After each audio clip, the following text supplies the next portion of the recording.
I knew something was wrong the moment I stepped into my own house. Not broken, just shifted, like someone had quietly erased me from it. My son Ryan had called earlier, his voice strangely calm. Too calm. "Don't worry, Mom," he said. "Everything's taken care of." That was the moment my stomach dropped, because I knew exactly what he thought he had done.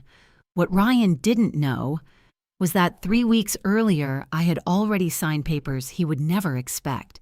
He believed he had just sold my home, but legally it was never his to touch. If you've ever trusted someone with everything and felt that trust crack, I'd really like to hear your story. Where are you watching from? And what time is it there right now?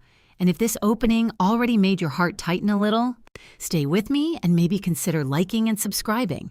This story only gets deeper from here. After my husband Daniel passed, the house became more than just a place to live. It became proof. Proof that a quiet life could still be a meaningful one. Proof that love didn't have to be loud or expensive to last. Every inch of that home held something we had built together. Our kitchen table where we argued over nothing and laughed about everything. The hallway where Ryan took his first steps. The small sunroom Daniel insisted on adding even when we could barely afford it. We didn't have much back then. Daniel worked as a mechanic for most of his life, and I spent over 30 years teaching music to children who couldn't always afford instruments, but still showed up with bright eyes and open hearts. We saved where we could. We repaired instead of replacing. We made do. And somehow, it was enough.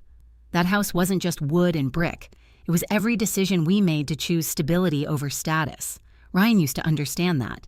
When he was younger, he was the kind of boy who would sit beside Daniel in the garage, handing him tools and asking questions about everything. He didn't care that our car was old or that we didn't go on fancy vacations. He used to say, "We don't need all that stuff. We're fine." But something changed after Daniel died. At first, I told myself it was grief.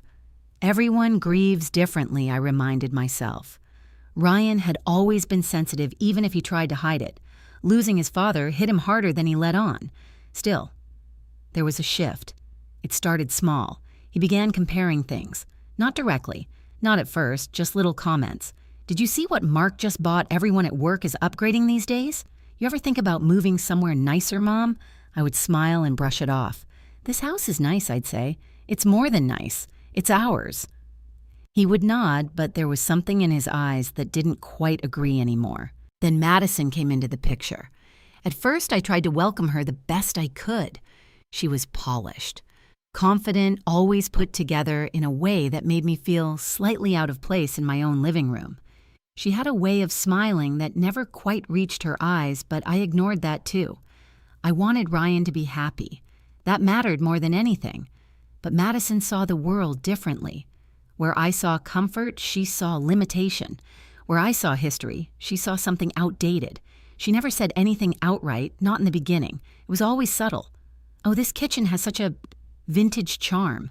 You've done so well with what you had. I just think Ryan deserves a little more." You know, that word "deserves" started showing up more often. At first, I didn't think much of it. Couples talk like that. They dream. They plan. There's nothing wrong with wanting more out of life. But over time, I noticed Ryan repeating her language. Not exactly the same words, but the same tone. The same quiet dissatisfaction. He stopped coming by just to sit and talk. When he visited, there was always a reason, something to fix something, to check something to organize. "Let me handle your bills, Mom," he offered one afternoon. "You don't need to worry about all that." I hesitated. "I've been managing just fine." I know he said quickly, flashing that familiar smile. "But I want to help. That's what sons do." And I let him. Because that's what mothers do. We trust. We tell ourselves that love is enough to keep everything in place. At first, it felt harmless. He set up online payments, organized my paperwork into neat folders labeled everything carefully. He even created a list of important documents just in case. Madison praised him constantly. "You're such a good son," she would say. Not everyone steps up like that. I should have noticed the way she watched me when she said it. Not with warmth, with calculation. Little things began to disappear after that. Nothing dramatic, just small, easily overlooked things. A piece of mail I distinctly remembered placing on the counter. a folder that had been moved from one drawer to another, an insurance document I couldn't find when I needed it. Each time Ryan had an explanation. "You probably misplaced it. I reorganized that drawer. Remember, I'll handle it. Don't stress yourself out." And slowly, without realizing it, I started relying on him more than I ever had before. That was the part that scares me most when I think back on it. Not what he did, but how easily I let him. Madison's involvement became more direct as the months passed. She started coming over more often, walking through the house with a kind of assessing gaze that made me feel like I was being quietly evaluated. One afternoon, she stood in the doorway of the living room, arms crossed, looking around. "It's a lot to maintain for one person," she said casually. "I manage," I replied. "I'm sure you do," she said with a soft smile, "but it doesn't mean you should have to." There it was again, that word, should, as if my life needed correcting, as if everything I had built somehow wasn't enough anymore. Ryan didn't say anything at the time, but I saw the way he avoided my eyes. That was when the unease really began to settle in. Not loud, not obvious, just a quiet feeling that something was shifting beneath the surface, like the ground under your feet changing ever so slightly before a crack appears. Then came the questions. They started off sounding practical. "Do you have a will?" "Mom, everything's up to date, right? You ever think about what happens to the house?" "Later on," I answered carefully. "I've taken care of what needs to be taken care of." Ryan nodded, but I could tell that wasn't the answer he wanted. Madison, on the other hand, didn't hide her curiosity. "It's just smart planning," she said. "You don't want things to get complicated." Complicated. That word lingered long after she left, because suddenly I realized something. They weren't just asking about the future. They were trying to shape it, and I had been letting them stand too close to the pieces. I remember sitting alone in the kitchen that night, staring at the same table where Daniel and I had spent years building a life together. For the first time since he passed the house, didn't feel entirely safe. Not because of strangers, but because of the people who knew it best. I told myself I was overthinking, that grief, loneliness, and age were making me see things that weren't there. But deep down, something inside me had already started to wake up, a quiet voice I had ignored for too long. And it was beginning to ask a question I wasn't ready to answer yet. What if this wasn't just concern, but something else entirely? Looking back now, I can see exactly when the line was crossed. Not loudly, not in a way that would have made me stop everything and confront them, but quietly. So quietly that I almost missed it. Ryan didn't take anything from me all at once. He took it in pieces. It started with routines. "Mom, I'll swing by and grab your mail for you," he said one morning. "Save you the trip to the box." At first, it felt thoughtful. He lived closer to the street anyway, and I told myself it was just one less thing for me to worry about. Then it became automatic. The mail never even touched my hands unless he handed it to me. "I've already sorted it," he would say. "Just bills and junk." I nodded, trusting him. Because why wouldn't I? He was my son. Then came the paperwork. One afternoon, he arrived with a small stack of folders and a kind of determined energy that made me pause. "I've been thinking," he said, setting everything down on the kitchen table. "You've got important documents scattered all over the place. That's not safe. They're not scattered," I replied gently. "I know where everything is." He smiled, but there was something forced about it. "Yeah, but what if something happens? It's better if everything's organized properly." Madison stood behind him, leaning casually against the counter, watching the exchange. She didn't say anything at first. She didn't have to. Ryan opened the folders, spreading them out like a presentation. "I made categories: insurance, property, medical, financial. All you have to do is let me help you put everything in the right place." The words sounded reasonable, responsible even, but something about the way he said, "let me help you," didn't sit right. Still, I gave in. Because arguing would have made me seem ungrateful. Because I didn't want to push him away.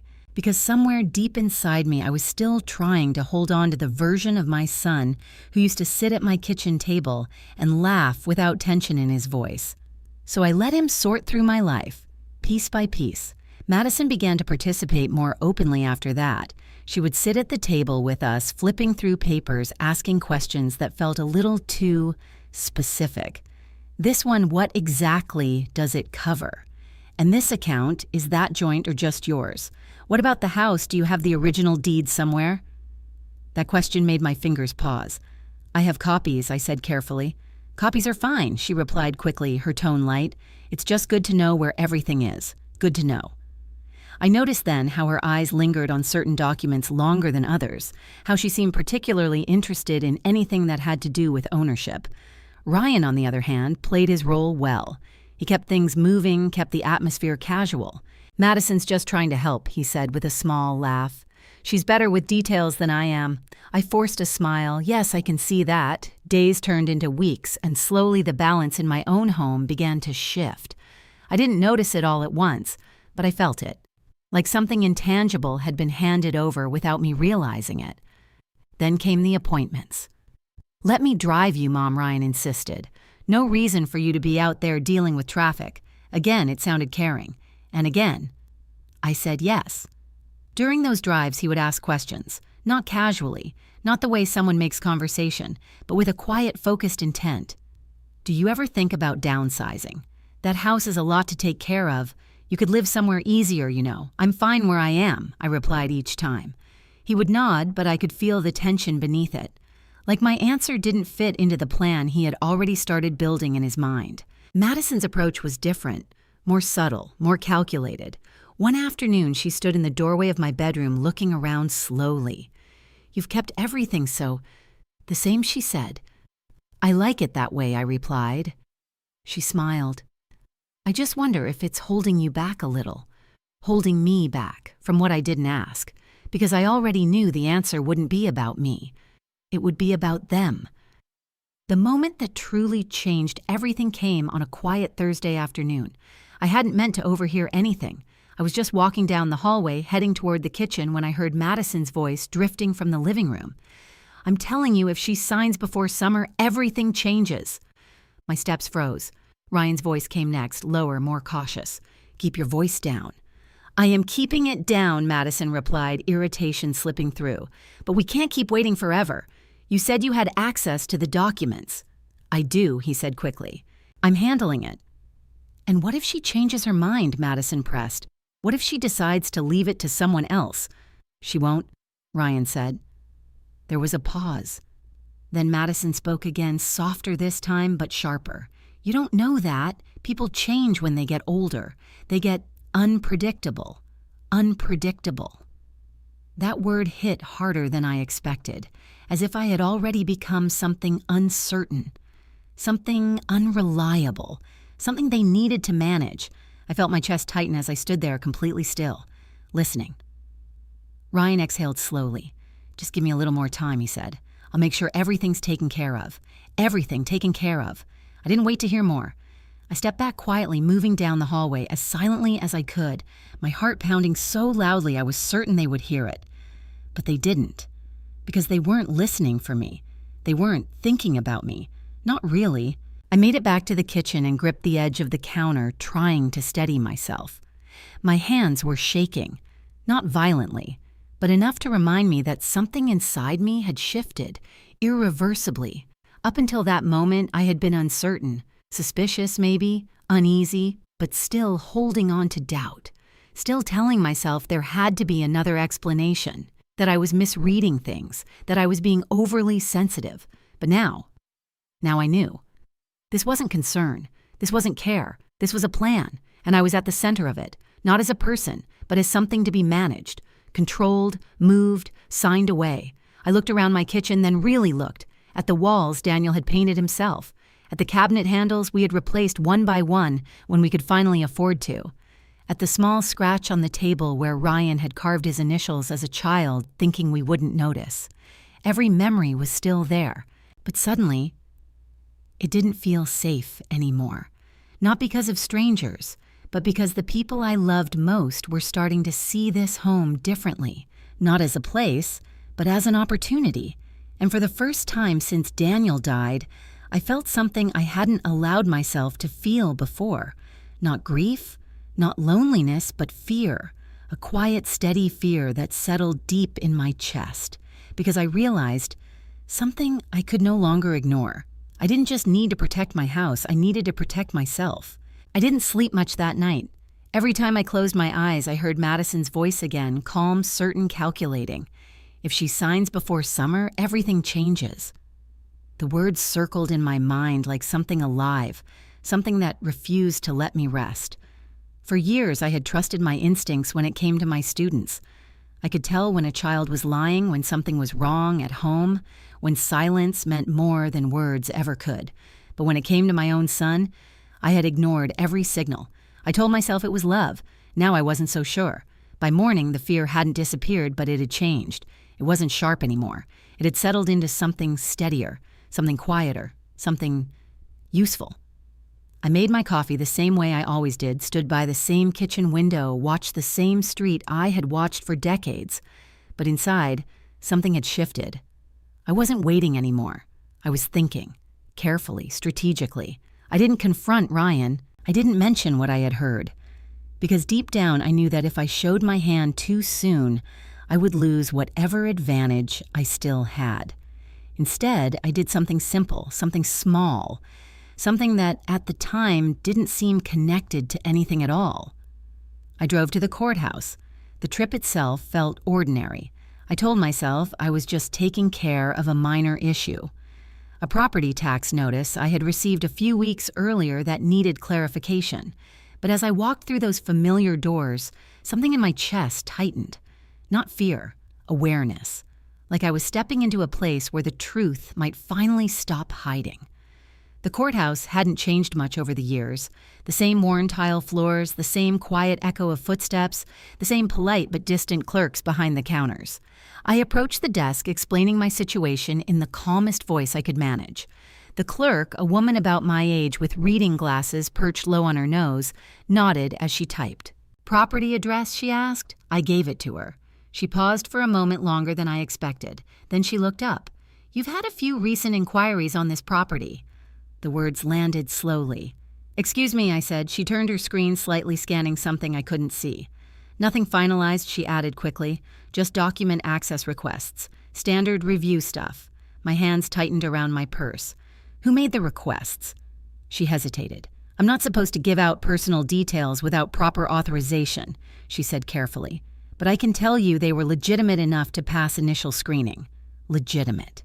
That word didn't comfort me. It made everything worse, because it meant whoever was behind those inquiries knew exactly what they were doing. They weren't guessing. They weren't exploring. They were preparing. I forced myself to stay calm. "Can you tell me when the requests were made?" She glanced back at the screen. "First one about 3 weeks ago, then another follow-up shortly after." 3 weeks. My mind caught on that detail immediately, because something about that timeline felt important, connected. I thanked her, finished handling the tax issue I had originally come for, and walked out of the building with a strange sense of clarity settling over me. The pieces were starting to line up. Ryan offering to organize my documents, Madison asking specific questions about ownership, missing mail, access to my paperwork, and now official inquiries into my property. This wasn't a possibility anymore. It was a plan already in motion. I sat in my car for a long time before starting the engine. Not crying, not panicking, just thinking. There was a version of me, the version from a few years ago, that would have driven straight home confronted. Ryan demanded answers, raised my voice until the truth came out. But that version of me didn't exist anymore. Life had changed me. Loss had changed me. And somewhere along the way, I had learned something important. Sometimes the most powerful move is the quiet one. Instead of going home, I turned the car in the opposite direction, towards someone I hadn't spoken to in months. George Whitaker. He had been Daniel's attorney for as long as I could remember. More than that, he had been his friend. Steady, careful.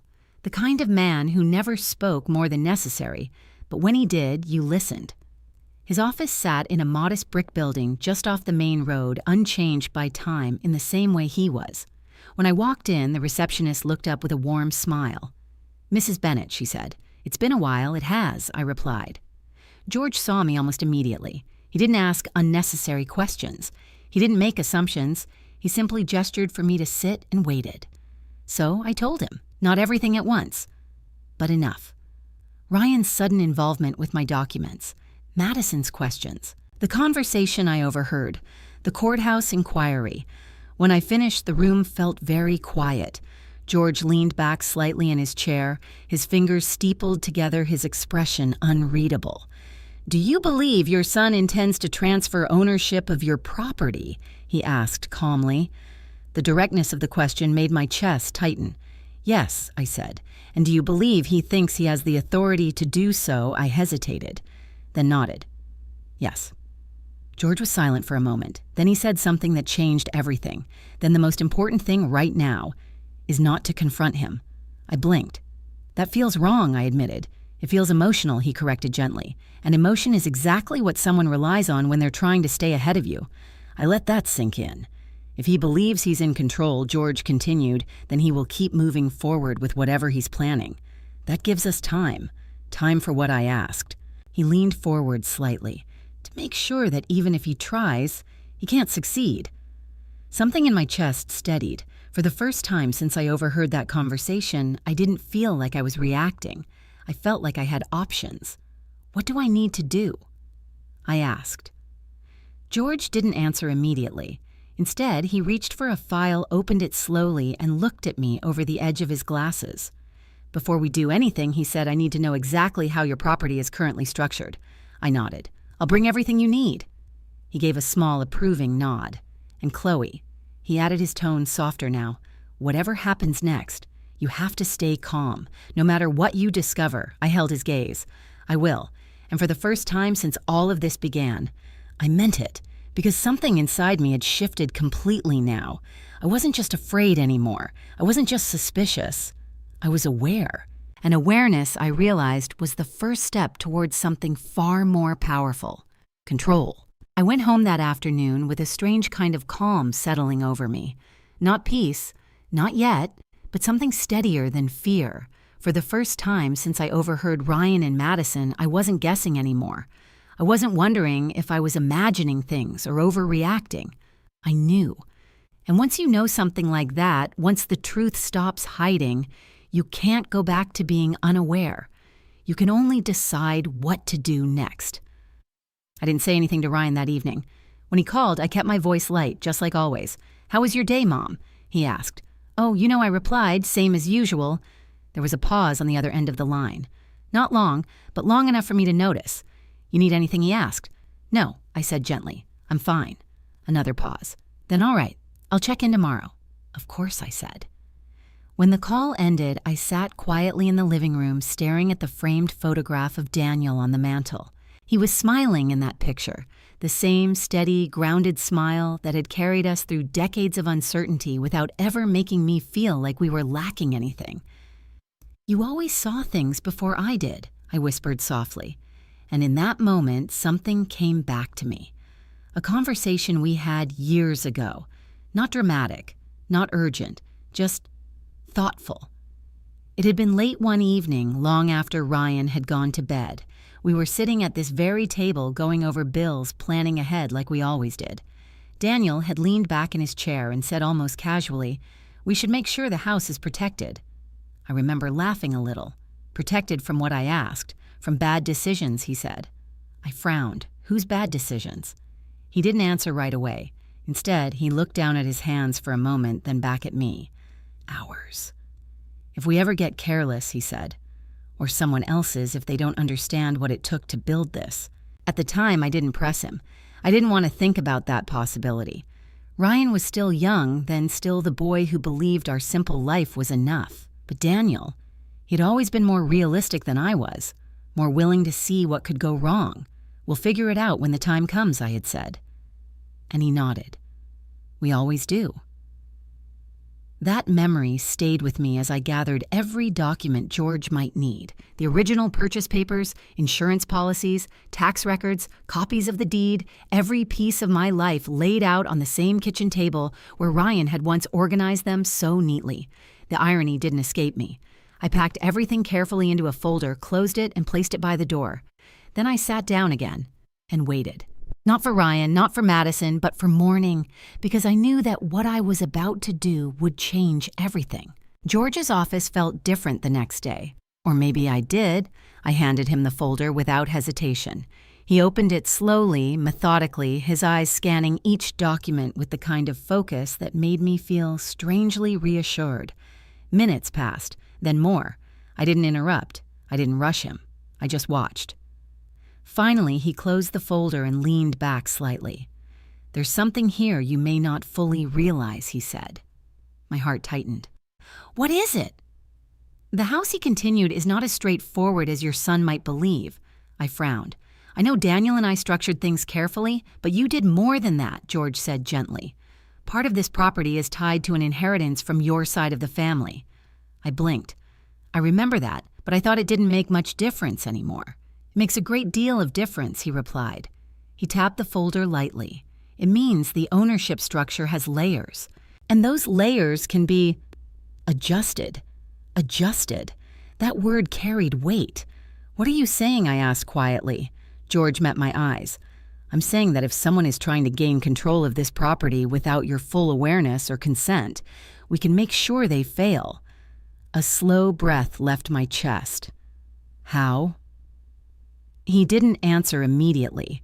Instead, he reached for another file, pulled out a document, and placed it on the desk between us. "There's a legal mechanism," he explained, "that allows you to transfer the property into a protected trust, one that you control fully while you're alive, and that continues under specific conditions after you're gone." I stared at the paper. A trust, yes. And Ryan George's expression didn't change. He would only benefit under the conditions you set. Conditions. I felt something shift inside me again. Not fear this time. Not even sadness. Something firmer, stronger. "What kind of conditions?" I asked. "That depends on you," George said. "But they can include financial responsibility, ethical conduct, or even community-based requirements. You can decide what qualifies someone to inherit something you spent a lifetime building." I looked down at my hands, at the faint lines that had deepened over the years, at the small scars from decades of cooking, cleaning, teaching, living, all the things that had shaped me into the person sitting in that chair. Ryan hadn't built this life. Daniel had. I had. And suddenly, for the first time, I allowed myself to fully acknowledge something I had been avoiding. Being a mother didn't mean surrendering everything. It didn't mean allowing someone to take what wasn't theirs just because they believed they deserved it. I lifted my head. "I want to protect it," I said. George nodded once. "Then we'll do that." The process itself wasn't dramatic. There were no raised voices, no confrontation, just careful steps, signatures, witnesses, legal language that felt both distant and deeply personal at the same time.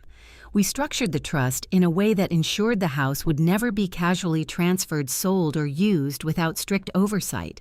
If Ryan wanted to benefit from it one day, he would have to prove responsibility, stability, respect. And if he didn't, then the house would serve another purpose, one Daniel would have approved of. We included a provision that allowed the property to support a small housing initiative for women like me, widowed, vulnerable, at risk of losing everything they had built. When George explained that part, I felt something soften in my chest. This way, he said, even if your son never meets the conditions, what you built will still matter. I nodded slowly. That's what I want. Because at the end of the day, this house wasn't just about walls and memories. It was about values, about choices, about the kind of life we had chosen to live and the kind of life we believed in. When everything was finalized, George handed me a copy of the documents. "It's done," he said. I held the folder carefully. "Does he know I asked?" George shook his head. "Not unless you tell him." I let out a quiet breath. "No," I said, "not yet." Because something told me that the truth would reveal itself soon enough. And when it did, I wanted Ryan to face it completely. Not partially, not softened, but fully. I stood up, holding the folder close. For the first time since all of this began, I didn't feel like I was waiting for something bad to happen. I felt ready for whatever came next. Because now, even if my son tried to take everything from me, he would discover something he never expected. There was nothing left for him to take. After everything was signed, sealed, and quietly secured, life didn't explode into chaos the way you might expect. There was no immediate confrontation, no dramatic reveal. Instead, everything continued. And somehow, That made it worse. Because now I wasn't just sensing something beneath the surface. I knew it was there. Every smile felt rehearsed. Every kind gesture felt measured. Every conversation carried a second meaning I could no longer ignore.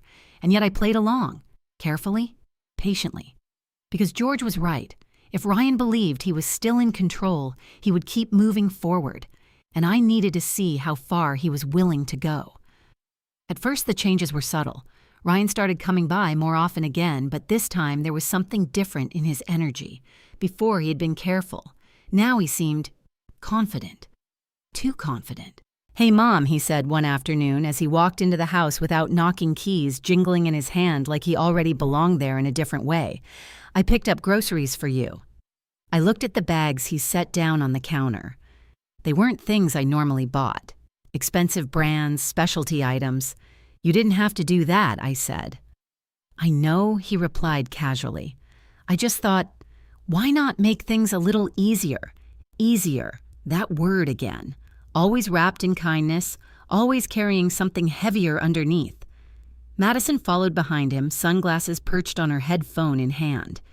She barely glanced at me before walking straight into the living room, her eyes scanning the space, like she was already imagining something different in its place. "You should really think about updating this furniture," she said, not unkindly, but not kindly either. "It's charming, but it could be so much more." I smiled faintly. "I like it the way it is." She shrugged. "Of course you do." Ryan shot her a quick look, but it wasn't disapproving. It was controlled, like he was managing the situation. I was thinking, he said, turning back to me, "Maybe we could go over some financial stuff again, just to make sure everything's aligned." Aligned. That word sat heavily in the air. "I thought we already did that," I replied. "We did," he said quickly. "But things change, you know. It's good to stay on top of it." I nodded slowly. "Maybe another time." For a brief moment, something flickered across his face. Not anger, not frustration, something sharper, but it disappeared just as quickly. "Sure," he said. "No rush, no rush." But I could feel it. There was a rush. Just not one he was willing to admit out loud. Over the next few weeks, their lifestyle began to shift in ways that became harder and harder to ignore. It wasn't just the groceries. It was everything. Ryan started wearing clothes I knew he couldn't afford. Madison posted photos online, smiling, polished, surrounded by places and things that didn't match the life I knew they had. Restaurants, events, new handbags, new shoes. Every image carefully curated to suggest something more, something elevated, something expensive. At first I tried not to think about it. People change their spending habits all the time. Maybe Ryan had gotten a promotion. Maybe Madison had found new opportunities. Maybe I was reading too much into things again. But then Diane knocked on my door. It was early afternoon, the sun cutting through the front windows in long, quiet streaks. I opened the door to find her standing there, her expression more serious than usual. "Chloe," she said softly, "can I come in for a minute?" "Of course," I replied. We sat at the kitchen table, the same one where so many important conversations had taken place. Diane didn't waste time. "I don't want to worry you," she said, "but I think you should know something." My stomach tightened. "What is it I've seen people outside your house?" she said carefully. "Not neighbors, not anyone I recognize." My grip on my coffee cup tightened. "What kind of people?" She hesitated. Men mostly, dressed like real estate maybe, taking pictures, looking at the property. The room felt suddenly smaller. When I asked, a few times over the past week, she said, "I thought maybe you knew about it." I shook my head slowly. "No." Diane watched me closely. "Chloe, is everything okay?" I forced a small smile. "Yes," I said. "I'm sure it's nothing," but we both knew that wasn't true, because now the pieces were moving faster, not just quietly behind the scenes, out in the open. And Ryan still hadn't said a word. That evening, I decided to test something. Nothing dramatic, just a question. Ryan stopped by again, carrying that same casual confidence. "How's everything?" he asked. "Fine," I replied. Then I paused. "I had a neighbor mention something strange today." He froze for just a fraction of a second. Barely noticeable, but I saw it. "What kind of strange?" he asked. "People looking at the house," I said lightly. "Taking pictures." His reaction came quickly. Too quickly. "Probably just random," he said. You know how people are these days. I nodded slowly. Maybe. Madison, who had been scrolling through her phone, didn't look up. Or maybe it's a sign, she said casually. Ryan shot her a look. A sign of what I asked, that it's a valuable property, she replied with a small smile. People notice things like that, valuable. There it was, no longer hidden, no longer subtle. Ryan cleared his throat. Anyway, he said quickly, nothing to worry about, but I could hear it in his voice now. The shift, the tension. He knew something was getting close. Later that night, after they left, I sat alone in the quiet of my home and let everything settle. The groceries, the spending, the strangers, the questions, the silence, it all pointed in one direction. Forward, towards something that was already in motion, and then something unexpected happened. Lily called me. It wasn't unusual, we talked often, but there was something different in her voice. "Grandma," she said softly. "Yes, sweetheart, can I ask you something?" "Of course." There was a pause. Then quietly, "Are you moving?" My heart skipped. "No," I said gently. "Why would you think that?" Another pause. "Mom and Dad keep talking about it," she said. "They say things are going to change soon." I closed my eyes for a moment. "What kind of change? I don't know," she admitted. "But Dad keeps saying, once everything goes through, we're going to have a fresh start. A fresh start. And what about the car?" she added. My eyes opened. What car? The one Dad says is going to change everything, she said. Silence filled the room. Because suddenly, everything made sense. The spending, the confidence, the timeline, the urgency, the strangers outside my house. Ryan wasn't just planning something, he had already started. And whatever he was building, it was tied directly to my home. I swallowed slowly, keeping my voice steady. "Thank you for telling me, sweetheart. Did I do something wrong?" she asked quickly. "No," I said softly. "You did exactly right." After we hung up, I sat there in the quiet, my mind moving faster than it had in weeks. The house, the documents, the inquiries, the car, it was all connected. And for the first time since this began, I wasn't just reacting. I was seeing the whole picture. Ryan wasn't trying to take my house someday. He was using it now. And whatever he had done, it was already too far along to pretend otherwise. I stood slowly, walking to the window and looking out at the driveway where he would soon stand again. Confident, proud, certain he had won. A slow breath left my chest, because now I knew exactly what he thought he had done, and more importantly, I knew exactly how wrong he was. The next morning, I woke up before sunrise. Not because I had slept well, but because my mind refused to stay quiet any longer. Lily's words echoed in my head. Once everything goes through, the car that changes everything, there was no more guessing, no more giving Ryan the benefit of the doubt. Whatever he had done, it was already in motion. And now, I needed proof. Not feelings, not suspicions. Proof. I moved through the house slowly, the early morning light casting long shadows across the floors Daniel had once polished by hand. For a moment, I let myself feel it, the weight of everything this place represented. Then I pushed it aside, because sentiment wasn't going to protect me. Clarity would. Around mid-morning, Ryan called. "Hey, Mom," he said, his voice light, almost cheerful. "I might stop by later, need to grab something from the garage." "Of course," I replied calmly. "Come by any time, thanks," he said. "Shouldn't take long." But something in his tone told me it wouldn't be as simple as that. After we hung up, I made a decision. If Ryan was going to keep moving forward with whatever plan he had set in motion, then I needed to see it from the inside. Not by confronting him, but by watching, carefully. He arrived just after noon. I heard his car before I saw him, the familiar engine, the quick slam of the door, his footsteps approaching the house with a kind of casual urgency. "Mommy," called as he stepped inside. In the kitchen, I answered. He walked in, keys still in his hand, scanning the room quickly before settling into that same easy smile. "Hey," he said, "I won't be long." "That's fine," I replied. He nodded, then turned toward the hallway that led to the garage. "Just grabbing a few things," he added. I watched him go, then I counted. 1, 2, 3, and I followed. Quietly. Not enough to be noticed, but enough to see. The garage door was open, sunlight spilling in across the concrete floor. Ryan stood near his car.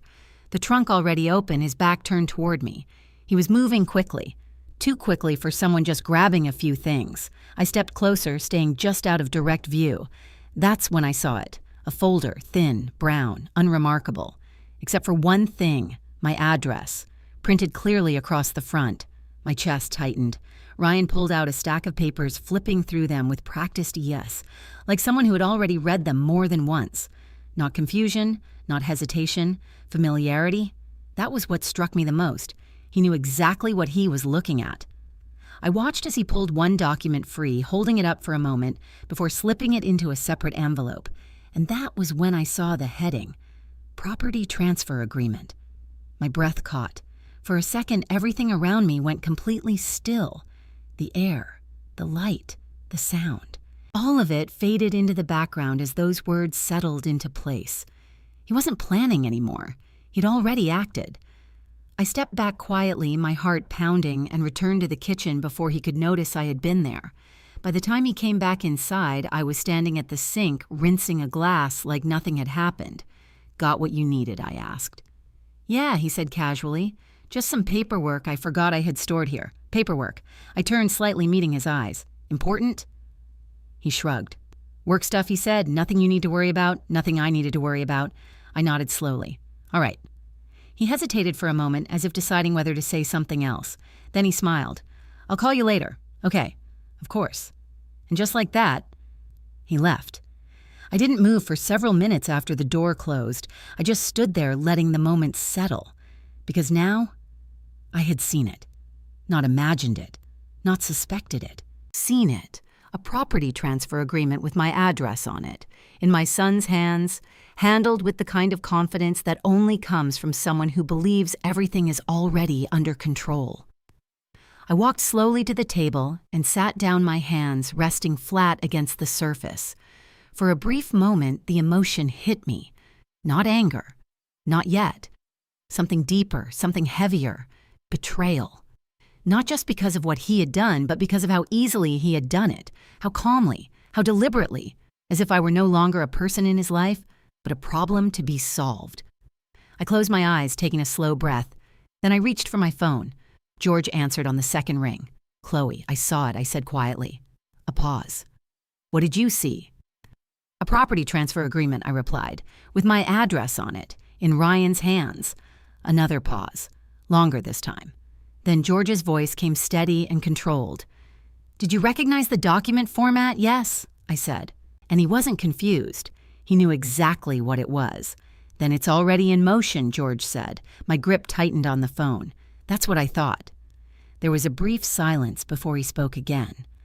"Chloe, I need you to listen carefully. I am. If your son has initiated a transfer using misrepresented authority, then legally speaking, he has created a chain of liability not just for himself, but for anyone involved in the transaction." I swallowed. "What does that mean?" "It means that whatever he's done, George said it's going to unravel. The only question is how much damage happens before it does." I stared at the table, my reflection faintly visible in the polished surface. "And the house?" I asked. George didn't hesitate. "The house is protected," he said firmly. "The trust you establish supersedes any unauthorized action he attempts." A slow breath left my chest. "So he sold something he doesn't own." "Yes," George said. "Or at the very least, something he no longer controls." The words settled over me like a cold, quiet truth. Ryan believed he had already succeeded. He believed he had secured something valuable, something powerful, something that would change everything. But in reality, he had built everything on something that no longer belonged to him. "What should I do?" I asked. George's answer was immediate. "Nothing." I frowned. "Nothing, not yet," he said. "Let him continue. Let the transaction move forward. The deeper it goes, the clearer the consequences will be."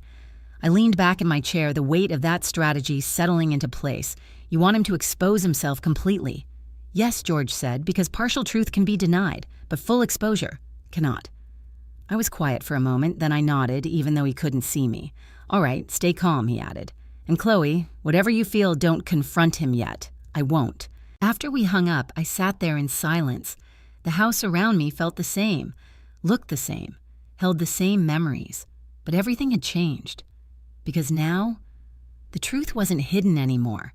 It was moving, growing, heading towards something inevitable.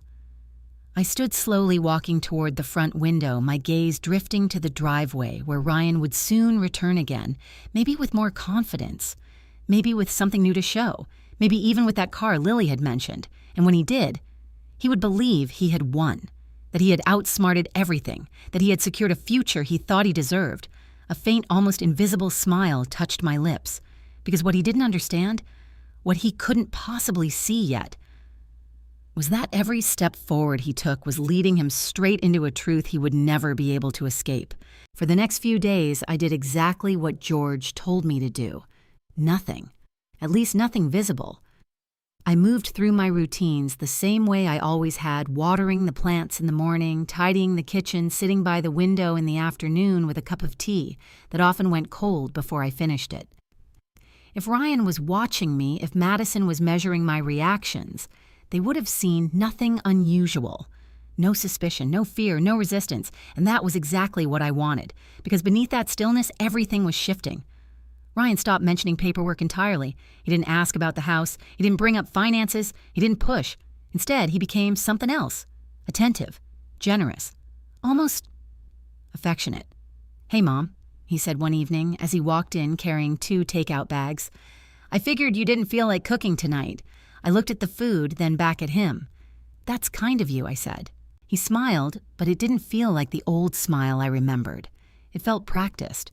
"I should do this more often," he said, setting everything down. "Take care of you a little, take care of me." The words echoed strangely now, because I knew what he meant. And more importantly, I knew what he didn't. Madison followed behind him, her heels clicking softly against the floor. She looked around the house with a new kind of ease, like she'd already made peace with something that hadn't been spoken out loud. "This place really does have potential," she said casually, running her hand along the back of a chair. "With the right updates, it could be stunning." I smiled faintly. "I'm sure it could." Ryan shot her a quick glance, not warning her, not correcting her, just reminding her to be careful. They were both playing roles now, and I was watching. 2 days later, everything changed. I was standing in the front yard trimming a few overgrown branches near the fence when I heard it. The sound of an engine. Not just any engine. A low, smooth hum that didn't belong to the quiet rhythm of our street. I turned slowly, and there he was. Ryan. Pulling into the driveway in a car I had never seen before. It was sleek, black, shining in the afternoon sun like something out of a different life entirely. For a moment, I simply stood there, the shears still in my hand, my breath caught somewhere between disbelief and understanding. He stepped out of the car with a kind of confidence I hadn't seen in years. Not since before Daniel died, not since before everything shifted.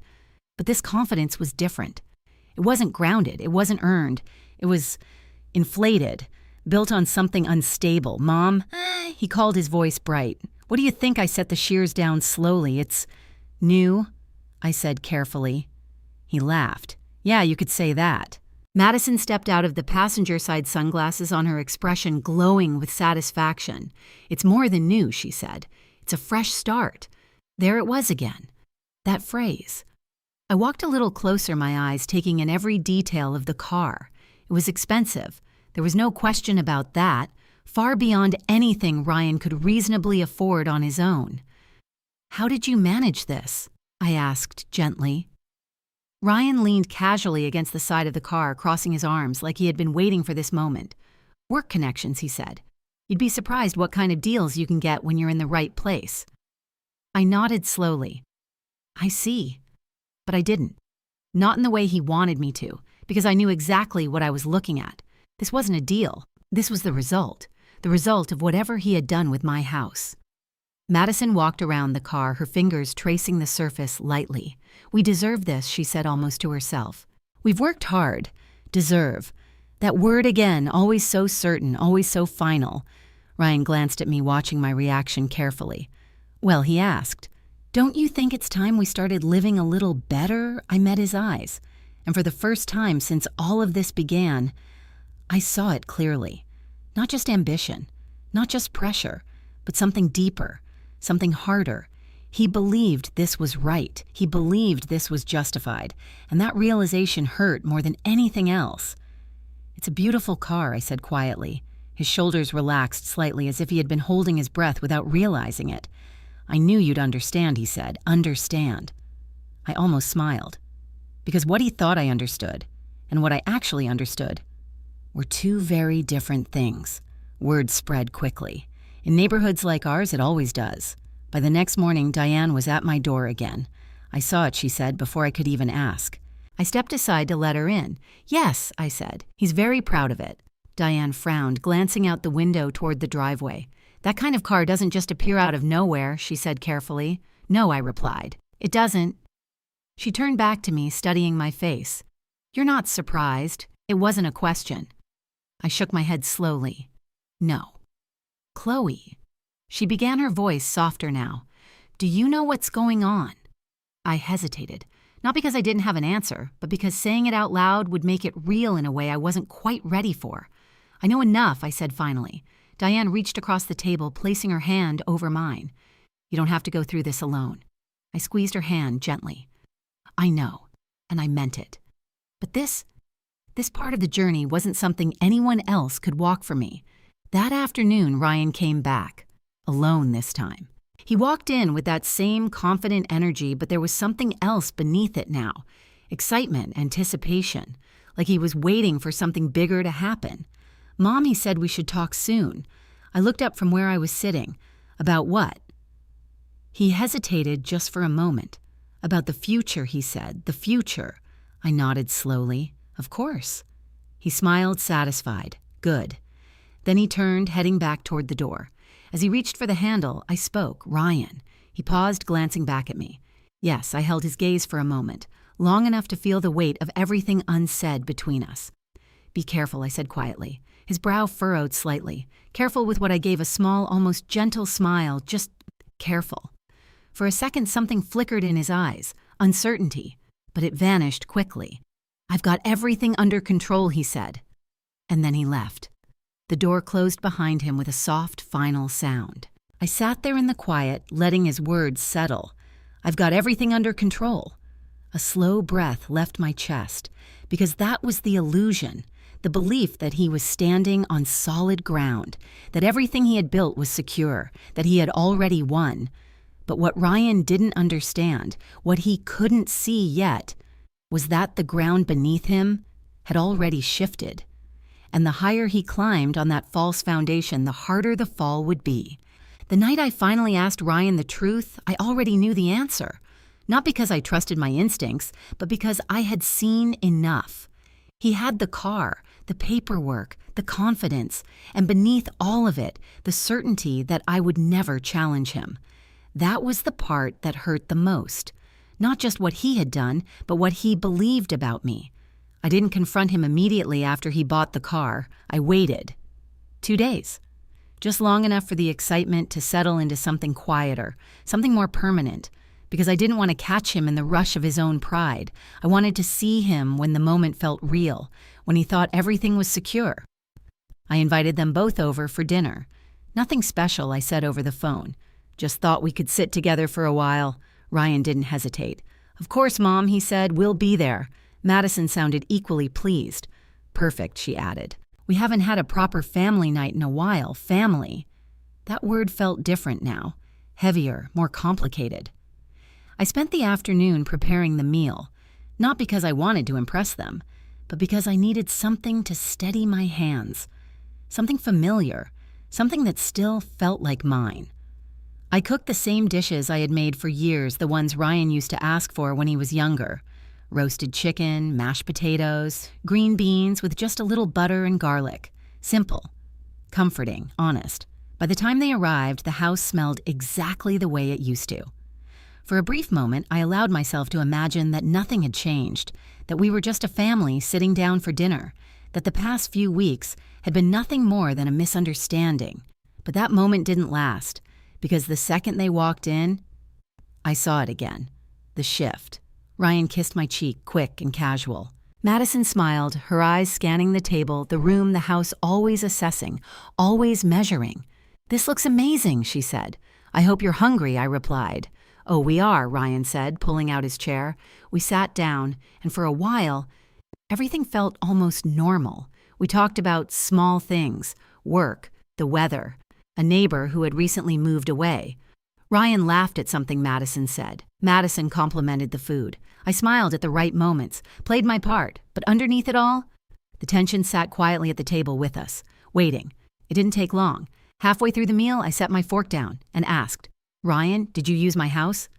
The words landed softly. No anger, no accusation, just truth. For a split second, everything froze. Ryan's hand paused mid-motion. Madison's smile faltered just enough to notice. Then just as quickly, they recovered. "What do you mean?" Ryan asked, his tone light, almost confused. I held his gaze. "My house," I repeated. "Did you use it for anything recently?" He let out a small laugh. "Mom, no. Why would I do that?" The ease in his voice was almost convincing. Almost. Madison leaned forward slightly, her expression shifting into something softer. "Chloe," she said gently, "are you feeling okay? You've seemed a little, stressed lately." There it was, the turn. Not toward honesty, but toward doubt. "I'm fine," I said calmly. Ryan nodded quickly. "Yeah, you've been under a lot lately. It's normal to get a little overwhelmed, confused, uncertain. They were building a narrative, right in front of me, as if I weren't sitting there watching them do it." I reached beside me and picked up a folder, slowly, deliberately. Then I placed it on the table. The sound was quiet, but it changed everything. Ryan's eyes flicked to it immediately, just for a second, but it was enough. "What's that?" Madison asked. "Something I found," I replied. I opened the folder and slid one document across the table. Not everything, just enough. Ryan's face didn't change at first, but his eyes did. They sharpened, focused, alert. "I don't know what that is," he said quickly. The lie came too fast, too smooth. Madison leaned in, glancing at the paper. Her expression tightened for a brief moment, then softened again. "Chloe," she said, her voice calm, controlled. "This doesn't mean what you think it does." I tilted my head slightly. "And what do I think it means? That you're being taken advantage of," she replied. "Which you're not." Ryan nodded immediately. "Exactly. This is probably just some paperwork mix-up. You know how these things get complicated." Complicated. I let the silence stretch. Just long enough. Then I spoke again. "Ryan, look at me." He hesitated, then slowly he did. "Did you use my house?" I asked again to get that car. The room went completely still. No pretending now, no soft explanations, just the truth, waiting to be acknowledged. Ryan's jaw tightened, and for a moment, I thought I saw it. The truth. Right there, about to surface. But then he leaned back in his chair and smiled, a different kind of smile. Not warm, not defensive, certain. "Mom," he said, "you're misunderstanding everything." My chest tightened slightly. "How?" He gestured toward the paper. "That doesn't prove anything," he said. "You don't understand how these deals work." Deals. So now, it was a deal. Madison crossed her arms, her expression shifting into something firmer. "Ryan's been working incredibly hard," she said.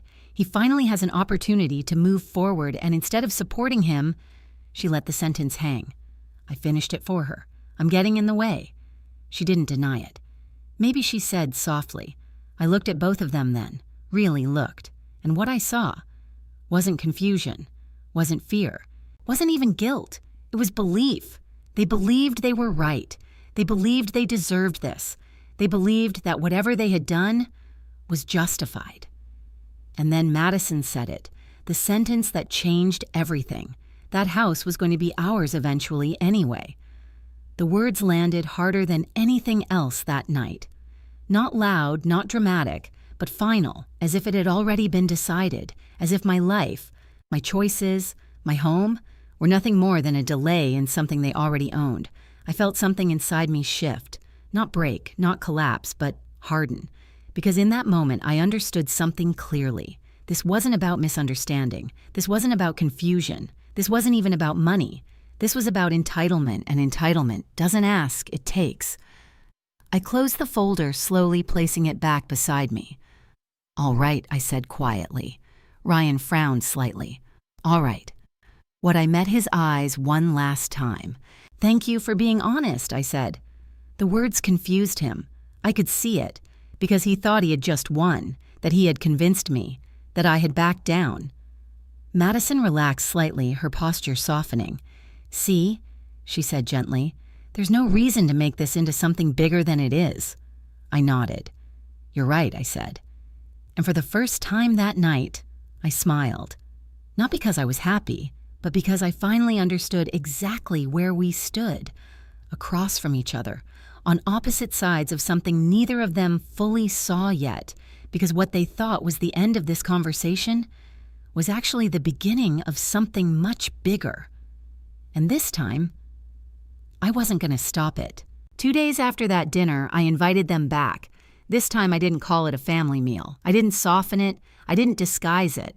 "I'd like you both to come over," I said on the phone. "There are a few things we need to finalize about the house." The word finalize did exactly what I expected. Ryan didn't hesitate. "Of course, Mom," he said quickly. "That's actually perfect timing." I could hear it in his voice. Relief, excitement, victory. Madison was even more direct. "I think this is a really good step," she added. "It's time everything is aligned properly." Aligned. I almost smiled. "Yes," I said calmly. "It is."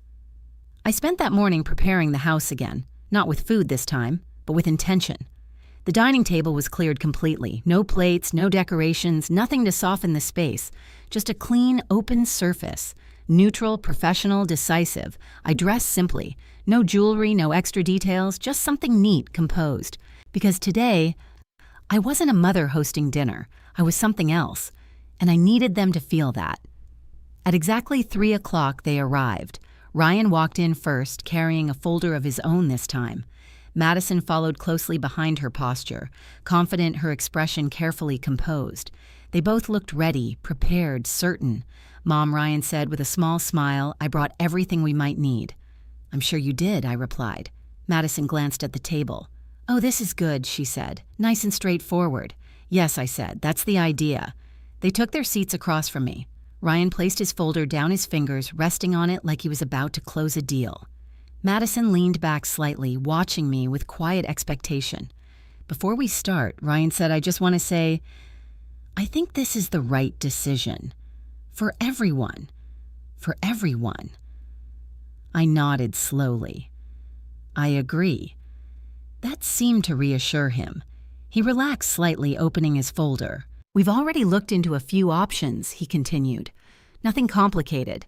Just a simple transfer makes things easier moving forward. Simple." I folded my hands in front of me. "Ryan," I said gently, "before you go any further, I'd like you to meet someone." He paused. "Meet someone." "Yes." As if on cue, the front door opened. Footsteps echoed softly through the hallway, and a moment later, George Whitaker stepped into the room. Ryan's expression changed instantly. Not dramatically, but enough. Confusion, then uncertainty, then something sharper. "Who is this?" Madison asked, her tone already tightening. "This is George Whitaker," I said calmly. "He's been our family attorney for many years." George gave a small, polite nod. "Good afternoon." Ryan sat up straighter. "Why is he here?" he asked. Because I replied, "We're discussing the house." A silence fell over the room. Not empty, heavy. Ryan glanced at Madison. Madison didn't look at him. She was watching George now, assessing, calculating. Then she smiled. "Oh," she said lightly, "that's actually great. It's always good to have things handled professionally." George took a seat beside me, placing a folder of his own on the table. "Yes," he said calmly. "That's exactly the intention." Ryan cleared his throat. "Well, we already have everything prepared," he said, tapping his own folder. "So this should be pretty straightforward." George didn't respond immediately. Instead, he opened his folder slowly, deliberately. Then he looked at Ryan. "Before we proceed," he said, "I think it's important to clarify a few things." Ryan's jaw tightened slightly, like what George slid a document across the table, like the current ownership status of this property. Ryan glanced down at it. Just for a second, but that second was enough. Because I saw it. The moment everything shifted, his confidence didn't disappear all at once. It cracked. Madison leaned forward, scanning the document quickly. "What is this?" she asked. "This," George said calmly, "is the updated deed for the property in question." Ryan's eyes snapped back up. "Updated," he said. "Yes," when he demanded. George met his gaze without hesitation. 3 weeks ago. The room went silent. Completely silent. Ryan's face lost color. Not dramatically, but enough. Madison's fingers tightened slightly on the edge of the table. "That doesn't make sense," she said quickly. "We already—" She stopped herself. Too late. George's voice remained steady. Any attempt to transfer ownership of this property after that date, he continued, would be legally invalid. Ryan stared at him, then at me, then back at the document. "No," he said, shaking his head slightly. "That's not possible." "It is," George replied. Ryan pushed his chair back slightly, his voice rising. "You don't understand, we already have an agreement in place." George nodded. "I'm aware." That stopped him. "What do you mean you're aware?" Ryan asked. George reached into his folder and pulled out another document. "This," he said, placing it on the table, "appears to be a copy of a property transfer agreement submitted under your name." Ryan didn't touch it. He didn't need to. He already knew what it was. And this, George continued, was filed based on the assumption that you had the authority to sell the property. Ryan's breathing changed, subtle but noticeable. "I do have authority," he said quickly. "I'm her son." George's expression didn't shift. "That does not grant you legal ownership," he said. Madison leaned forward, her voice sharper now. "There must be some kind of mistake. We were told everything was valid." "By whom?" George asked. She hesitated, and in that hesitation, everything became clear. Ryan looked at her. Madison looked at him. For the first time since this began, they weren't aligned. They were uncertain. George continued, "The individual or entity involved in this transaction has already begun raising concerns," he said, "as have the financial institutions connected to it." Ryan's head snapped up.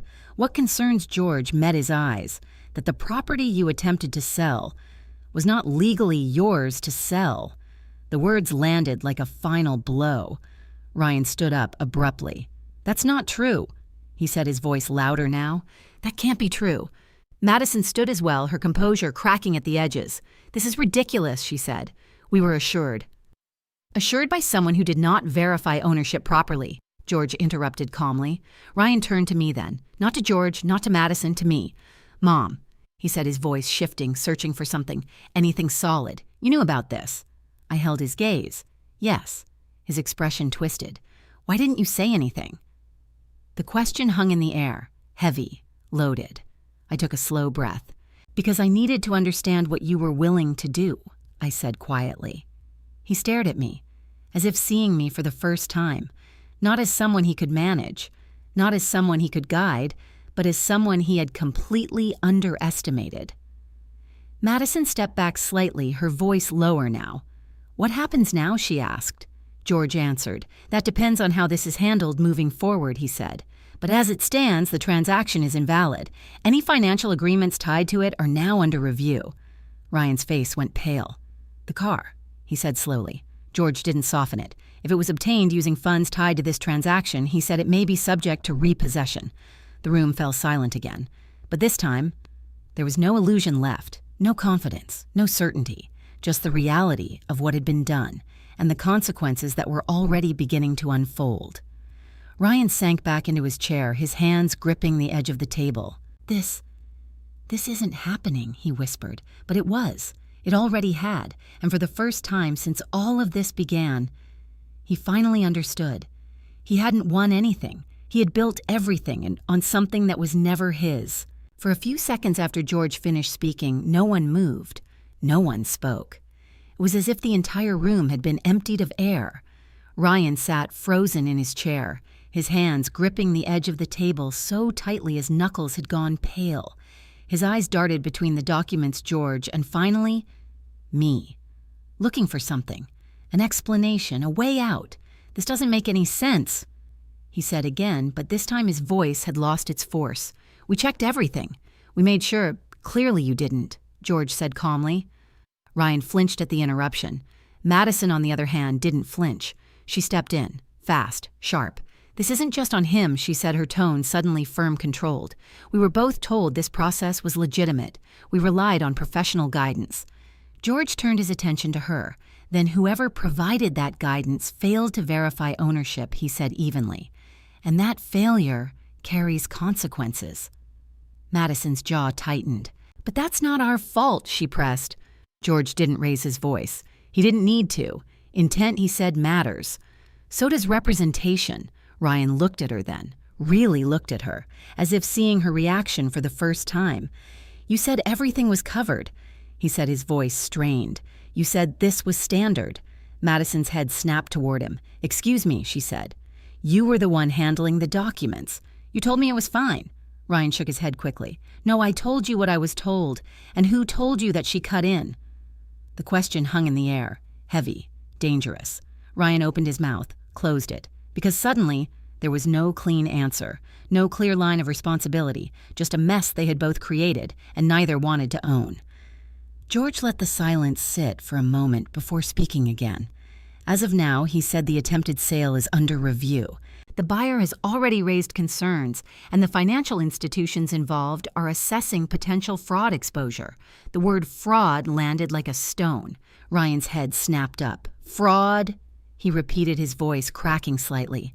"No, this wasn't fraud. This was a mistake." George didn't soften his response. "A mistake implies lack of intent," he said. "This involved documentation submitted under assumed authority." Ryan's breathing grew uneven. "I didn't," he started, then stopped, because there was no way to finish that sentence without confronting what he had done. Madison crossed her arms, her posture shifting from defensive to something colder. "Let's not jump to conclusions," she said. "Nothing's been proven yet." George met her gaze. "The documentation exists," he said. "The timeline exists, and the ownership records are clear." Madison didn't respond, but I saw it. The shift. She was pulling back, not from the situation, from Ryan. Then something unexpected happened. A sound from the hallway, soft, barely noticeable, but enough to break the tension. We all turned, and there she was, Lily. Standing just outside the room, her small figure framed by the doorway, her eyes wide with confusion and fear. "Mom," she said quietly. Madison's expression changed instantly. "Lily, go back to your room," she said sharply. "I heard yelling." Lily replied, her voice trembling slightly. "What's going on?" Ryan stood up quickly. "Hey, sweetheart," he said, his tone shifting, trying to soften everything. "It's nothing, just grown-up stuff." Lily didn't move. Her eyes moved from him to me. "Grandma?" she asked. That was the moment everything inside me tightened. Because she wasn't asking out of curiosity. She was asking because she knew something was wrong. Deeply wrong. I stood slowly walking toward her. "It's okay," I said gently. "We're just having a conversation." She searched my face. Why does it sound like a fight? I hesitated. Not because I didn't have an answer, but because I didn't want her to hear it like this. From this moment, from this version of the truth. Before I could respond, Madison stepped forward. "It's nothing you need to worry about," she said firmly.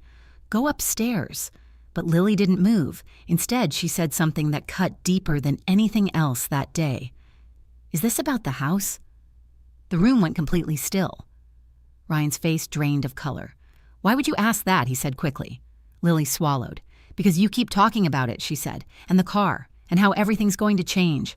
Her voice cracked slightly. "And now everyone looks like something bad happened." No one spoke, because there was nothing left to hide. Not really. Ryan ran a hand through his hair, his composure finally breaking. "Lily, it's complicated," he said. She shook her head. "No, it's not," she said softly. "You said we were getting something better, but Grandma doesn't look happy."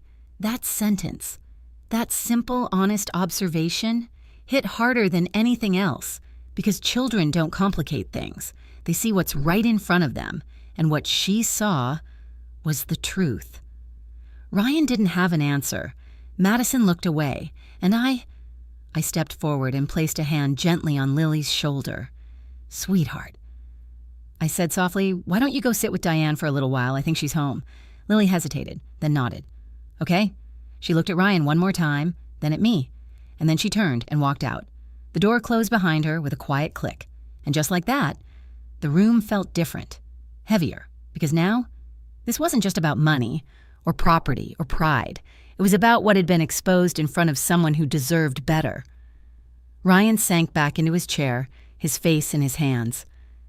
"I didn't mean for it to go this far," he said quietly. Madison didn't respond.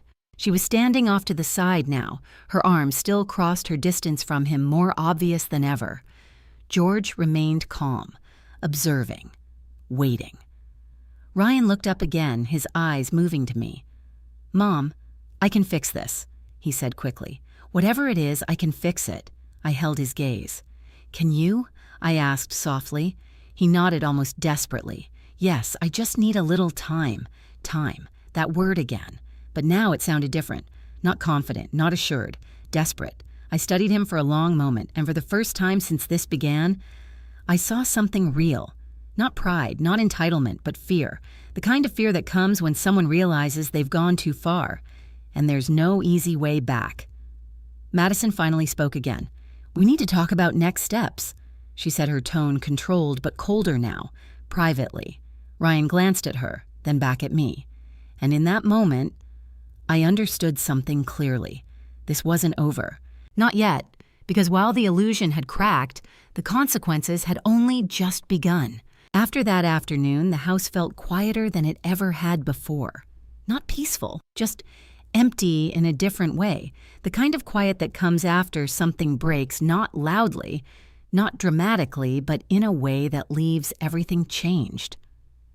Ryan and Madison left shortly after Lily walked out. There was no resolution, no agreement, no attempt to repair anything, just a silent understanding that whatever had been holding everything together was gone. George stayed a little longer. We sat at the same table, the documents still spread out between us, but neither of us reached for them. You handled that well, he said finally. I let out a slow breath. I don't feel like I did. That's because you're still seeing it as a mother, he replied gently, not as someone who just protected herself. I looked down at my hands. I didn't want it to come to this. No one ever does, he said. There was a pause. Then I asked the question that had been sitting quietly in the back of my mind. How bad is it? Really, George didn't answer right away. He never did. He always chose his words carefully. Your son has placed himself in a legally vulnerable position, he said. The outcome depends on how quickly he cooperates and whether the involved parties decide to pursue further action. Criminal, I asked softly. George met my eyes. It's a possibility. The words settled heavily in the room. I nodded slowly. All right. He studied me for a moment. You're stronger than you think, he said. I almost smiled. I don't feel strong. Strength isn't about how it feels, he replied. It's about what you choose to do next. That night, I didn't call Ryan, and he didn't call me, for the first time in years. There was silence between us, not distance, not misunderstanding. Silence, clear, deliberate, final in a way I wasn't ready to name yet. The next morning, Madison called. Not Ryan, Madison. I let it ring twice before answering. Hello? Her voice came through quickly. Chloe, we need to talk. No greeting, no softness, just urgency. I think we've said enough for now, I replied calmly. No, we haven't, she said. You don't understand how serious this is. I understand more than you think. There was a brief pause. Then her tone shifted. Not softer, sharper. If this escalates, Ryan could lose everything. I closed my eyes for a moment. He already has, I said quietly. That's not fair, she snapped. You could fix this. There it was. Not an apology, not regret. Responsibility placed squarely on me. How, I asked. You could talk to your lawyer, she said quickly. Explain that there was confusion, that Ryan didn't mean to. He submitted documents under authority he didn't have, I interrupted gently. That's not confusion. She exhaled sharply. You're his mother, she said. You're supposed to help him. I am helping him, I replied, by letting this happen, by letting him face what he's done. The silence on the other end was sharp, uncomfortable. Then she spoke again, her voice lower now. You're really going to let him go through this? I opened my eyes, staring out the window at the same street that had witnessed so much of our lives. I didn't create this situation, I said. He did. That doesn't mean you can't stop it. I shook my head, even though she couldn't see me. No, I said softly. It means I shouldn't. Another pause. Longer this time. Then quietly. You're choosing your house over your son. The words were meant to wound, and for a moment they did, because that's how it sounds on the surface. Simple, clean, cruel. But the truth wasn't simple. It never is. I'm choosing what's right, I said. Her response came quickly. No, you're choosing control. I let out a slow breath. No, I said. I'm choosing not to be controlled. That ended it. Not with anger, not with shouting, just clarity. Madison didn't say goodbye. She simply hung up. 2 days passed before I saw Ryan again. He didn't call ahead, didn't knock. Just walked in the way he always had. But this time, Everything about him was different. He looked tired, not physically, something deeper, like the weight of everything had finally settled in, Mommy said. I was in the living room sitting quietly with a book I hadn't actually been reading. Ryan. He stood there for a moment as if unsure what to do next. Then he stepped closer. We need to talk. I nodded. All right. He sat down across from me.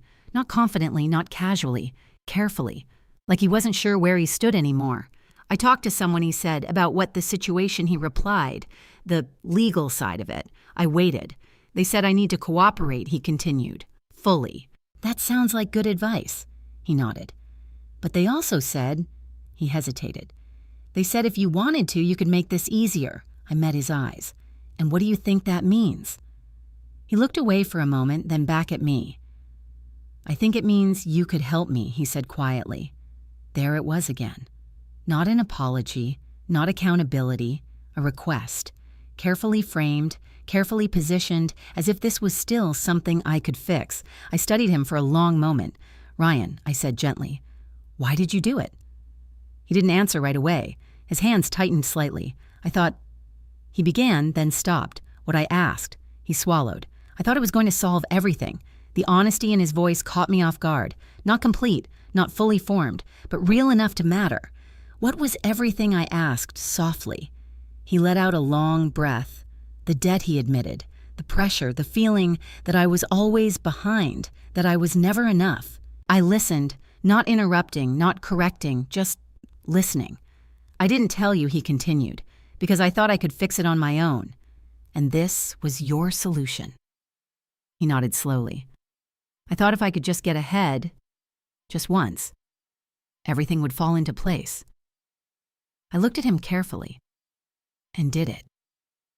He let out a quiet, hollow laugh. No. Silence filled the room. Not heavy this time, just honest. For what it's worth, he added, I didn't think of it as stealing. I held his gaze. I know, I said. That surprised him. You do? Yes, I replied. You thought of it as something you were going to have anyway. His expression shifted. Not defensive, not angry, just exposed, because he knew that was true. I wasn't trying to hurt you, he said quietly. I know I said again, and I meant it, because intent and impact are not the same thing. You can believe you're doing something for the right reasons, and still cause damage that can't be undone. Ryan leaned forward slightly, his voice softer now. So what happens now? I sat back, taking a slow breath. Now I said you take responsibility. He nodded. And you don't try to fix this by asking me to erase it. His eyes dropped. I wasn't asking you to erase it, he said quietly. Yes, you were, I replied gently. You just didn't call it that. He didn't argue, because he couldn't, because deep down, he understood. For the first time since all of this began, we weren't standing on opposite sides of confusion anymore. We were standing in the same place, looking at the same truth. And that truth wasn't easy. It wasn't clean. It wasn't something a mother could simply fix with love or forgiveness. It was something he had to face on his own, and whether he did that or ran from it would determine everything that came next. After Ryan left that afternoon, the house felt different again. Not heavy like before, not tense, just still, like something had finally stopped moving. For the first time since all of this began, there were no questions circling in my mind. No uncertainty, no second guessing, only clarity. And strangely, that clarity came with a kind of quiet sadness I hadn't fully allowed myself to feel yet, because now that everything was out in the open, I could no longer pretend this was just a misunderstanding, or a mistake, or something temporary. This was who Ryan had become, and more importantly, this was something Daniel had seen coming long before I ever did. I found myself standing in the sunroom that evening, the same one Daniel had insisted on building all those years ago. We need a place where the light can stay, he used to say. I never fully understood what he meant back then. Now I did, because this room, it held everything. Not just memories, truth. I sat down in his old chair, running my fingers lightly along the armrest where the wood had worn smooth over time, and I thought about that conversation again. The one I hadn't taken seriously enough. The one I had quietly pushed aside because I didn't want to imagine a future where we needed to protect ourselves from our own child. Daniel had seen something in Ryan. Not cruelty, not greed, but something more subtle, a weakness, a need to prove himself in ways that didn't come from within. And Daniel had understood something I hadn't. That unchecked weakness can grow, quietly, slowly, until one day it becomes something else entirely. I closed my eyes for a moment, letting that realization settle. You knew I whispered softly, and for the first time, I didn't feel comforted by that thought. I felt regret. Because if I'd listened more carefully, if I'd paid attention sooner, maybe things wouldn't have gone this far. The next morning, Ryan came back. He knocked this time. That alone told me everything I needed to know. I opened the door and he stood there, hands in his pockets, shoulders slightly hunched. Not the man who had leaned proudly against that car just days ago. Someone else. Someone quieter. "Can I come in?" he asked. "Of course," I said. We sat in the living room. No table between us this time. No documents, just space. And the truth that had already been spoken. "I talked to a lawyer," he said. I nodded. "And they said I need to cooperate fully," he replied. "That trying to fight this would only make things worse." "That sounds right." He glanced around the room, his eyes lingering on familiar things. The photographs, the furniture, the small details he had grown up with but hadn't really seen in years. "I didn't think it would go this far," he said quietly. I studied him. "What did you think would happen?" He hesitated. He paused, searching for the words. "I thought I could fix everything before anyone noticed." I let that sit, and when it worked, he continued, "I thought maybe it meant I was finally doing something right." There it was again. That need. Not for money, not really. For validation, for proof, for something that told him he wasn't falling behind. And now I asked. He let out a slow breath. "Now I see what I actually did." Silence settled between us. Not uncomfortable, just honest. "I'm going to cooperate," he said. "Whatever they ask for, whatever it takes." I nodded. "That's a good place to start." He looked at me, then his expression shifting slightly. "Do you think they'll press charges?" The question wasn't asked with panic, just uncertainty. "I don't know," I said truthfully. "That's not something I control." He nodded slowly. I figured. Another pause. Then quietly, "Do you hate me?" The question caught me off guard, not because of what it was, but because of how it was asked. Not defensive, not challenging, just vulnerable. I looked at him carefully. "No," I said. His shoulders dropped slightly. "But I'm disappointed," I added. That hit harder. I could see it. Because disappointment isn't loud. It doesn't push. It doesn't fight. It just sits there. Unavoidable. "I know," he said. And for once, there was no argument. Later that day, Madison called again. I almost didn't answer, but I did. "Hello?" Her voice was different this time. Less sharp, more controlled. "I wanted to let you know," she said. "I'm staying with a friend for a while." I wasn't surprised. "I see. I need some space," she continued. "To think about everything, everything." That word carried more weight now than it ever had before. "Ryan told me he's cooperating," she added. "Yes." There was a pause. Then she said something I hadn't expected. "I didn't think it would turn out like this." I leaned back slightly. "What did you think would happen?" She didn't answer immediately. "I thought we were building something better," she said finally. "I considered that." And now? Another pause. "I don't know," she admitted. It wasn't an apology, but it was the closest thing to honesty I had heard from her yet. "Take your time," I said. She exhaled softly. "Goodbye, Chloe. Goodbye, Madison." That evening, Lily came over. Diane walked her up to the door, giving me a small, knowing look before leaving us alone. Lily stepped inside slowly, her eyes scanning the room as if she expected something to be different. "Hi, Grandma," she said. "Hi, sweetheart." She set her bag down carefully, then walked into the living room. "Is everything okay now?" she asked. I smiled gently. "Everything is clearer," I said. She frowned slightly. "What does that mean?" I sat down beside her. "It means we understand things better now," I explained, "even if they're not perfect." She thought about that for a moment, then nodded. "Mom's staying somewhere else," she said. "I know. Is she coming back?" "I'm not sure," I said honestly. Lily looked down at her hands. I don't like it when people fight. Neither did I. But some things need to be faced. I know, I said softly. But sometimes people have to go through difficult things to figure out what really matters. She looked up at me. Like what? I smiled faintly. Like being honest, I said, and taking responsibility for your choices. She nodded slowly. I think Dad understands that now. I looked at her carefully. I think he's starting to, and that was the truth. Not a complete one, not a finished one, but a beginning. Because for the first time since all of this began, Ryan wasn't pretending anymore. He wasn't hiding behind confidence or excuses. He was standing in the consequences of his choices. And whether he would grow from that or fall apart completely was something only time would reveal. But one thing was certain. The illusion was gone, and in its place was something far more real. The days that followed didn't feel dramatic. There were no raised voices, no sudden confrontations, no explosive endings. Instead, everything became quieter, more deliberate, more real. Ryan began doing something I hadn't seen him do in a long time. He stopped talking about what he deserved and started dealing with what he had done. A week after our last conversation, he came by again. Still knocking, still waiting. That more than anything told me something inside him had shifted. "Come in," I said. He stepped inside, slowly glancing around like he was seeing the house differently now, not as something to use, but as something he had almost lost.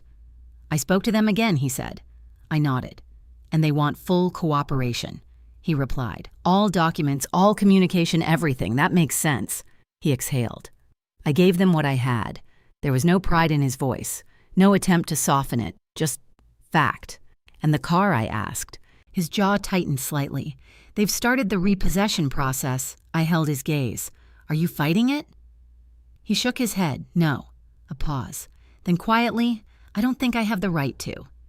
The honesty in that sentence settled deeply, not because it fixed anything, but because it meant something had changed. "All right," I said. He nodded once, then sat down across from me. Not like before, not with expectation, just present. "I've also been talking to someone," he added. "Someone, a counselor," he said. "They suggested it. I studied him for a moment, and how is that going?" He hesitated. "Uncomfortable," he admitted. "But necessary." That word stayed with me. Necessary, not optional, not convenient, necessary. "I'm glad," I said. He looked at me surprised. "You are?" "Yes," I replied. "Because this isn't just about what happened. It's about why it happened." He nodded slowly. "I think I'm starting to understand that." Silence followed. But it wasn't empty. It was steady. A few days later, Madison came back, not to stay, not to reconcile, just to talk. She stood at the door longer than Ryan ever had, like she wasn't sure she should even be there. When I opened it, she gave a small, uncertain smile. "Hi. Hi, Madison. Can I come in?" I stepped aside. She walked in slowly, her usual confidence replaced with something quieter, more cautious. We sat at the table, the same table where everything had unraveled. But this time, it felt different. No tension, no performance, just two people trying to understand something that had already happened. "I've been thinking," she said. I waited. "About everything?" she added. I nodded. And she looked down at her hands. "I think I pushed him," she said. It wasn't dramatic, not emotional, just honest. "In what way?" I asked. I kept talking about what we should have, she admitted, what we deserved, what other people had. She swallowed. "I didn't think about what it would cost." I studied her carefully. And now, she looked up. Now I see it. There was no defensiveness in her voice, no justification, just clarity. "I don't know if I can fix it," she said. "You can't," I replied gently. She nodded. I figured. Another pause. Then she asked something I didn't expect. "Do you think he'll be okay?" I considered that. "I think that depends on him," I said. She nodded slowly. "I don't know if I can stay," she admitted. "I understand. I don't mean because of this," she added quickly. "I mean because I don't know who we are anymore." That was the most honest thing she had said, because this wasn't just about one decision. It was about everything that led to it. The values, the priorities, the way they had built their life together. "Take your time," I said. She nodded. "Thank you." She stood hesitating for a moment before speaking again. "I'm sorry," she said quietly. I held her gaze. "I know," I replied, and for the first time, I believed her. Not completely, not fully, but enough. Later that week, I met with George again, not because I needed to, but because I wanted to close the circle. The trust is finalized, he confirmed. Everything is secure. I nodded. And the situation with Ryan. He's cooperating, George said. That works in his favor. Will that be enough? George paused. It will help, he said. But it won't erase what happened. I understood that. Some things don't disappear. They change, they settle, they leave marks. I've been thinking about the next step, I said. George raised an eyebrow slightly. What kind of step? The purpose of the trust, I explained. I don't want it to just sit there. I want it to do something. He nodded. That's what you designed it for. Yes, I said. And I think it's time to start. We talked for a while after that, about structure, about possibilities, about how something painful could become something meaningful, not as a way to erase what happened, but as a way to ensure it wasn't wasted. When I returned home, the house felt different again. Not empty, not tense, not even quiet, just settled. Like it had finally found its balance again. I walked through each room, slowly letting myself feel it.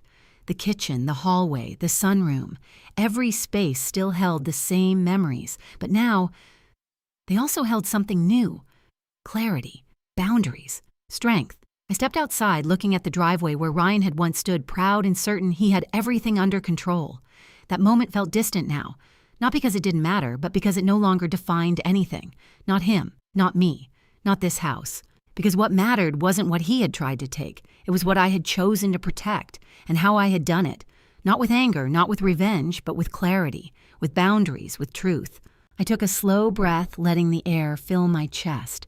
Because for the first time since all of this began, I wasn't waiting for something to happen.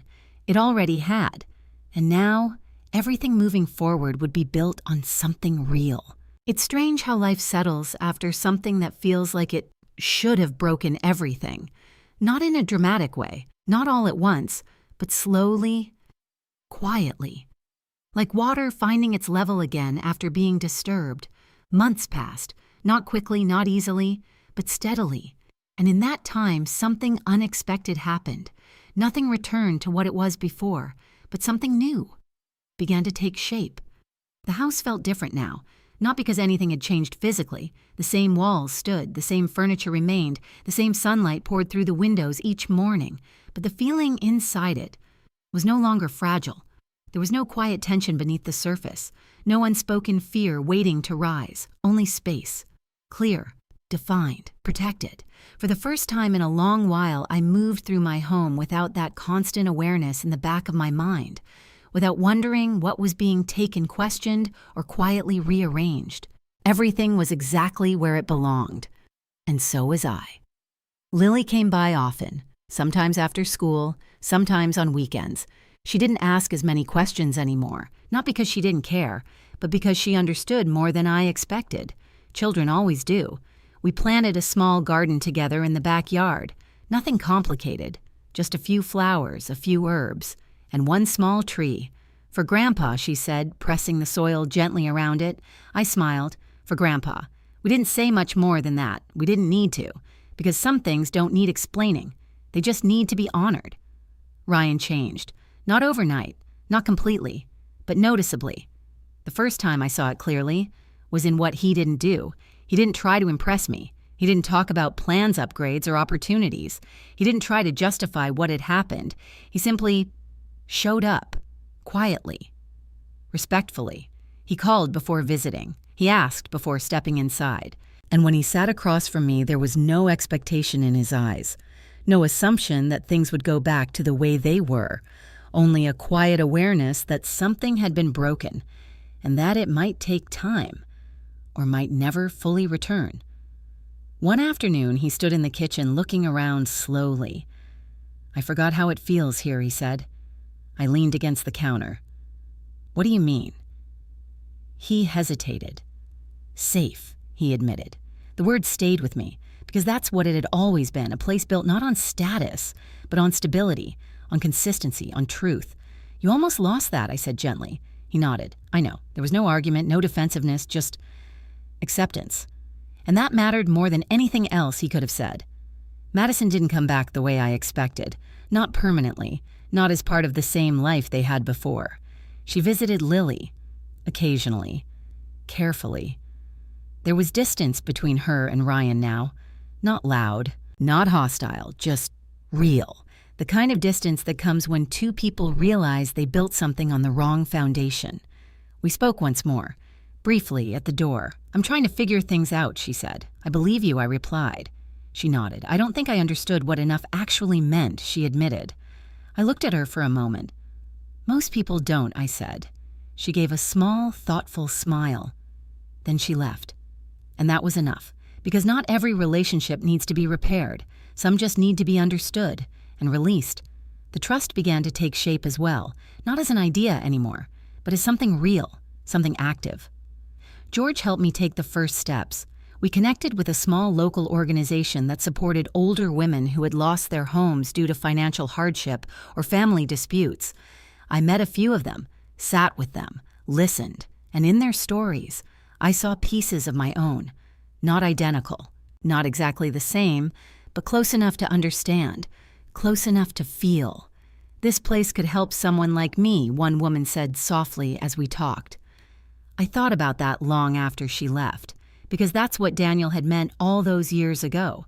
Protection, not just for us, but for what we had built, for the values behind it, for the meaning it carried. And now, that meaning was expanding, beyond just one family, beyond just one story.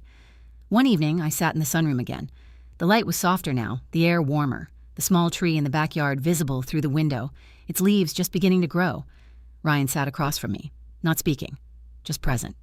After a while, he looked up. "I don't expect things to go back," he said. I nodded. "They won't." He swallowed. "But I'm trying to be better." I studied him. "I can see that." He let out a slow breath. "That's enough," he said quietly. And I realized, for the first time, he meant it. Not as a goal, not as a promise, but as a process, a beginning, and that was all it needed to be. I used to think love meant holding on, no matter what, no matter how much it cost, no matter how much it hurt. But I understand something different now. Love isn't about giving everything away. It isn't about protecting someone from the consequences of their choices. It isn't about staying silent when something is wrong. Sometimes, love is about standing still, about holding your ground, about letting the truth unfold even when it's painful. Because without truth, there is no healing. And without boundaries, there is no respect. I didn't lose my son, but I did lose something. The version of him I thought would always exist. And in its place, something new began to grow. Not perfect, not complete, but real. And sometimes, that's more valuable than anything we thought we had before. I looked out at the garden one last time, the small tree standing quietly in the fading light, steady, rooted, growing, just like everything else. After everything that happened, I realized something I wish I had understood sooner.